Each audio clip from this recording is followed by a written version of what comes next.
Veterans have become one of the most talked about subjects within the last 10 years, with discussions ranging from PTSD to the treatments available at the VA to the overwhelming mental health needs of not only the veterans but their families. This is a subject gap for many of the civilian mental health professionals. Many are unaware of what to use to assess this particular population. This resource guide is aimed at helping to close this gap. While many veterans may seek medical treatment through their VA, it is quite likely at some point during your practice a veteran will walk through your doors, especially as more and more are returning from deployments in Iraq and Afghanistan. The importance of this is that the mental health through the VA could leave a mark on their service record or lessen chances of rejoining through the avenues like the reserves or the National Guard, thus leaving veterans and their families likely to seek out private mental health. Reintegration into civilian society is a rocky road. The whole of the veteran and their family needs to adapt to the changes of lifestyle and responsibilities. Family roles shift, expectations change, and the veteran finds themselves trying to navigate their way through finding a new purpose, maintaining interpersonal relationships, finding employment or school options, while navigating how to access all the benefits available, all while maintaining their self, their health, and their income reliability. In order to provide the best level of care to this population, we as mental health professionals need to understand how to assess reintegration and then use those assessments in providing interventions and treatments that help stabilize the client. This guide focuses on assessing reintegration to civilian life rather than depression, anxiety, and suicide, though because for the most part, those are all connected to the reintegration process, and our field has many tried and true ways to assess and treat those conditions already. Focusing on reintegration helps us to better understand why and what causes things like suicidal ideation, depression, and anxiety to worsen or lessen for a veteran during their journey back to civilian life.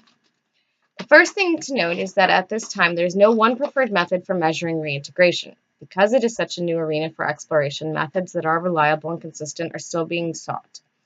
With that said, though, the M2CQ, or Military to Civilian Questionnaire, which is a 16-item self-report measure using a Likert scale of 1 to 5, is showing promise. Sayer et al. On their 2011 piece used this assessment with 745 veterans who had experienced deployment in Iraq and Afghanistan.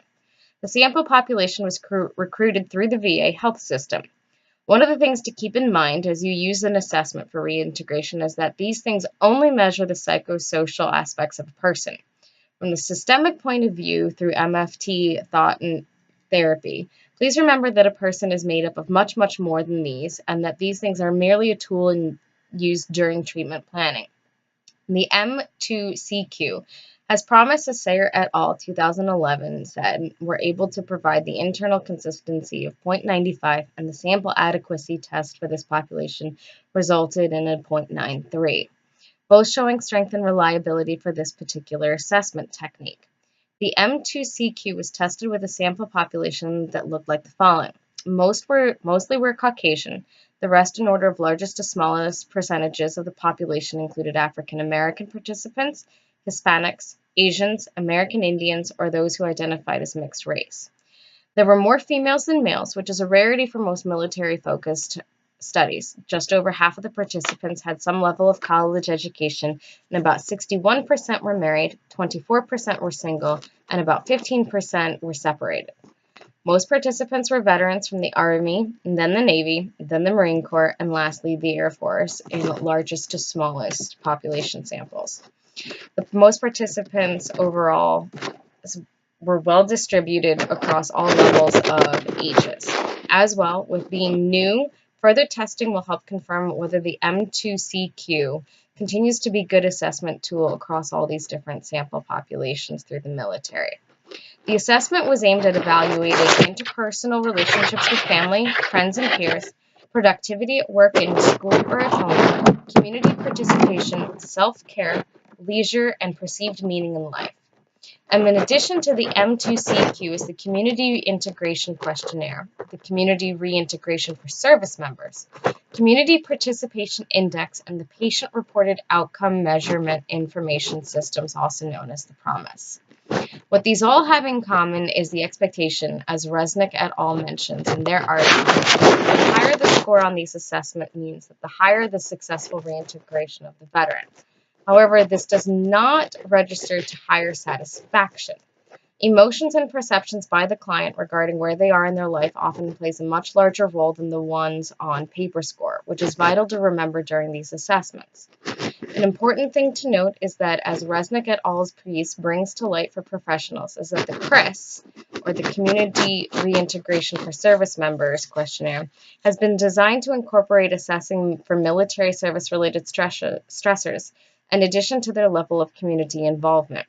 This helps the professionals, i.e. us, connect some dots during treatment planning of what might have been stressors during military service and continues to plague the client and then to guide intervention planning for treatment.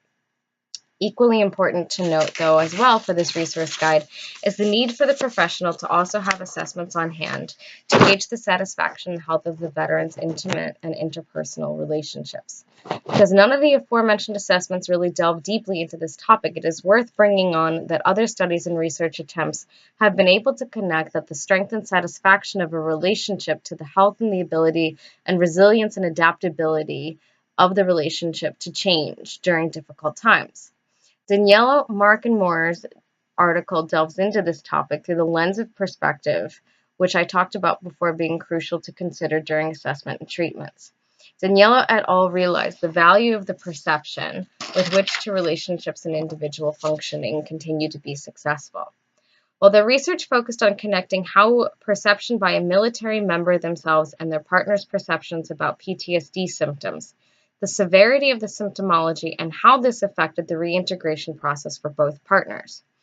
Their study, however, sampled active military from across the nation at different events. However, the thought process and findings could and should be explored in greater detail, particularly with the veteran population, as it can be expanded to this. While the study only aimed its theory at the active military, who were still able to perform their duties, and they were still experiencing transitions in and out of their homes as they continued to go and come as directed by their duties. What Daniello et al. Found was that partners rarely held the same perception of PTSD symptoms versus the person's actual experience of it. It was common that one person would report a higher level while the other person reported lower levels of severity for PTSD symptomology. What's crucial, though, was the finding that the partner who reported PTSD symptoms present in their service member, the service member then also reported higher reintegration stress, showing a link that a partner's perception may actually gauge the difficulty that the service member may experience when transitioning home. Lieben et al.'s work from 2017 follows a similar train of thought regarding the focus on perception and how that helps or hinders the reintegration process. This work strengthens the current argument that military lingo should be used during interventions for this population. In addition, the author stressed the need to focus on working with the client with regards to the perception regarding their own identity, particularly crucial for those who have been medically separated from the military who may be experiencing a loss at how to reconfigure a new civilian identity when that had not been planned on needing one. This idea is so closely related to narrative theory that Lieben et al.'s work may be the connecting piece on how language perception and what kinds of interventions may work best with this population. Again, though, because it is a relatively new theory, more research needs to be done to confirm and solidify the results of this being successful. The last part of this resource guide that I will touch on is the assessment for traumatic brain injuries. As mental health providers, it is important to note that many in this population suffer from or have been medically diagnosed with a TBI. Alinsky and Kilmer addressed this one by providing research which supports the theory that TBI symptoms add additional hurdles to the reintegration process for veterans. While they did not provide a specific source for assessing for TBIs, as that is usually done medically, it is worth noting that within your assessment of reintegration with a veteran, that you inquire about this diagnosis. Those with TBIs often find it harder to do smaller tasks that are deemed everyday normal activities, and if the TBI is severe enough, can require that a family member becomes the caregiver. And if the caregiver is having to switch their own roles, it is possible caregiver burnout is equally connected to the reintegration concerns as it changes the dynamic of an intimate relationship, can increase PTSD symptoms, depression, or anxiety symptoms in all family members, not just the veteran, him or herself. As you can see, the intertwining of topics with the discussion of reintegration is multifaceted. All of these moving parts create the experience of reintegration. Choosing which area has priority for your client hopefully is a joint venture for you and them, and the assessment options open a dialogue about their experiences and perceptions. In addition, I hope this video has been able to provide you with some information regarding the CRIS and the M2CQ option for assessing reintegration with the veteran population you may encounter, as well as providing awareness for other areas to assess for when you have a veteran and their family as a client. And thank you for joining.